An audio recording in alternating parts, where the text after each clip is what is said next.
দর্শক, আলজেরিয়ার বিপক্ষে ম্যাচের আগে কোচ লিওনেল স্কালোনি সবচেয়ে বেশি মধুর যন্ত্রণায় আছেন যে পজিশনটি নিয়ে, সেটা হচ্ছে নাম্বার 9। এই পজিশনে তিনি কাকে খেলাবেন, হুলিয়ান আলভারেজ নাকি লাউতারো মার্টিনেজ? মার্টিনেজ তিনি হন্ডুরাস এবং আইসল্যান্ডের বিপক্ষে যে দুটি প্রস্তুতি ম্যাচ হয়েছিল তিনি সেখানে খেলেছেন, হন্ডুরাসের বিপক্ষে একটি গোলও করেছেন। আলভারেজের একটু ইনজুরি ছিল, পায়ের ইনজুরি ছিল, সেটি তিনি কাটিয়ে উঠেছেন, এখন তিনি ফিট আছেন। আমরা এই বিষয়ে একটু কথা বলবো। তার আগে আর্জেন্টিনার দুইজন গণমাধ্যম কর্মীকে আমরা পেয়েছি, তাদের ন্যাশনাল টিভি দুজন গণমাধ্যম কর্মী, তারাও প্রেস কনফারেন্স কভার করেছেন। তাদের কাছ থেকে জেনে নিতে চাই আলজেরিয়ার বিপক্ষে আর্জেন্টিনার শুরুর একাদশের নাম্বার 9 কে থাকবেন, কে খেলবেন? Who will be the number 9 tomorrow against Algeria's first 11? Hi to all people of Bangladesh. We love you. We are from Argentina. Argentina, Bangladesh, one heart together. I think Julian Alvarez is gonna play.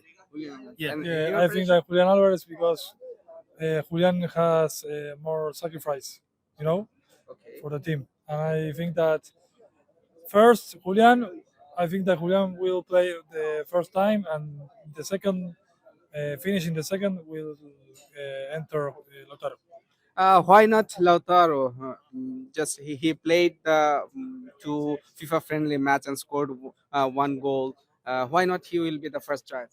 I mean, I'm not a Scaloni, but I can say that Julian has like he's physically more actively physically, so he can run and make the pressure, and so Messi plays like a bit like calm, and he can rest more.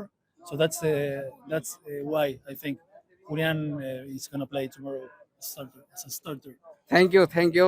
দর্শক, যেটি বলছিলেন যে মেসির একটু স্বস্তি বা নির্ভার দেওয়ার জন্য হুলিয়ান আলভারেজ সবচেয়ে ভালো চয়েস লিওনেল স্কালোনির জন্য।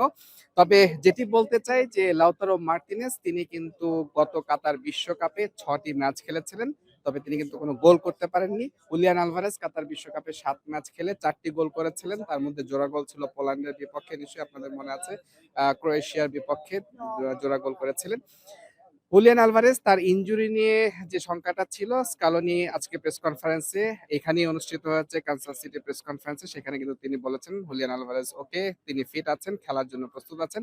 তবে যে প্রশ্নটি আমাদের মধ্যে সবার মধ্যেই কম বেশি ঘুরছে যে মেসির দলের নাম্বার 9 আসলে কে হবেন শুরুর একাদশে, লাউতারো মার্টিনেজ নাকি হুলিয়ান আলভারেজ? যারা কিন্তু সাম্প্রতিক সময়ে দুজনই সমান ভালো ফর্মে আছেন। লাউতারো মার্টিনেজ ইন্টার মিলানের হয়ে 21 গোল করেছেন, হুলিয়ান আলভারেজ তিনি কিন্তু আতলেতিকো মাদ্রিদের হয়ে 20 গোল করেছেন, গোল করিয়েছেন বেশ প্রায় 9টির মতো গোল তিনি করেছেন। তবে আর্জেন্টিনার যে গণমাধ্যম কর্মী তারাও কিন্তু বলছেন যে শুরুর একাদশটা খুব সম্ভবত হুলিয়ান আলভারেজকে দিয়ে স্কালোনি করাতে পারেন। তবে আমার কেন জানি মনে হচ্ছে হয়তো দিন শেষে চমক হিসেবে লাউতারো মার্টিনেজকে দেখা যেতে পারে। এর আগে কাতার বিশ্বকাপেও কিন্তু ম্যাচের শুরুতে আমরা লাউতারো মার্টিনেজকে ম্যাক্সিমাম সময় আমরা দেখেছিলাম। তবে খুব সম্ভাবনা এখন আর্জেন্টাইন গণমাধ্যম কর্মী তারা বলছেন হুলিয়ান আলভারেজ খেলবেন এই একাদশে। কোচ স্কালোনিও কিছুটা ইঙ্গিত দিয়েছেন, বিশেষ করে মেসির স্বস্তি এবং একটু মেসিকে স্পেস দেওয়ার জন্য হয়তো হুলিয়ান আলভারেজ বেস্ট অপশন হতে পারেন।